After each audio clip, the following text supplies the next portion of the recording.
Alors au niveau de la police nationale, la situation devient de plus en plus compliquée, trop compliquée. Alors effectivement, depuis ce week-end où le mouvement Gilets jaunes s'est amplifié avec des casseurs qui se mêlent aux Gilets jaunes sur Paris et en région, on est soumis à une nouvelle fronde maintenant des lycéens depuis hier matin.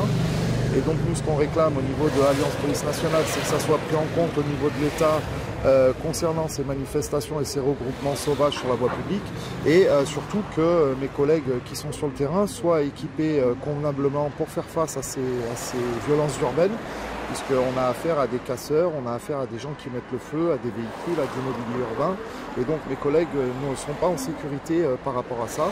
Donc voilà, le syndicat et tous les syndicats ont été reçus par le ministre de l'Intérieur aujourd'hui, et on se rend compte qu'en fait les mesures annoncées ne sont pas à la hauteur des espérances des fonctionnaires de police. On nous a parlé de primes exceptionnelles, c'est le juste retour des choses, la prime exceptionnelle. Ça ne va pas calmer les ardeurs des policiers et surtout l'insécurité qu'ils peuvent vivre tous les jours face à des lycéens déterminés ou alors à des gilets jaunes comme on a pu le voir à Paris récemment et depuis des semaines. C'est le cas aussi ici en région Effectivement, on est soumis exactement à la même violence. Alors on en parle moins dans les médias, mais c'est exactement pareil. Samedi, on a eu la grogne des gilets jaunes mêlée à des casseurs.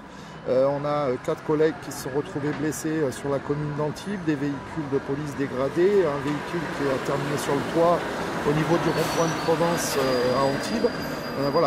Hier matin, les lycéens se sont mêlés à la fête, si j'ose dire, et on se retrouve face à des lycéens déterminés et qui eux aussi, pour certains, au milieu de ces cortèges, sont là pour incendier des véhicules ou pour casser du flic. Quand vous dites prise en compte, ça veut dire quoi? On aimerait que ce soit pris en compte, ça veut dire quoi? Alors on demande de nous, à Alliance Police Nationale, ce qu'on demande c'est qu'il y ait un état des lieux et surtout un état du matériel et des moyens mis à la disposition des policiers qui soit fait, et surtout qu'il soit complété rapidement pour que mes collègues soient en sécurité sur le terrain. Qu'est-ce qui vous manque?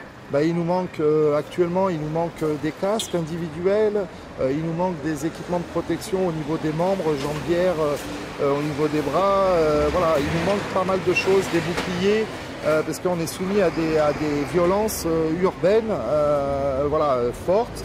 Il y a des gens qui sont déterminés, on a pu le voir sur l'ensemble de la France et particulièrement dans certaines régions. J'ai des collègues qui ont été attaqués à l'acide, on a pu voir des boules de pétanque voler.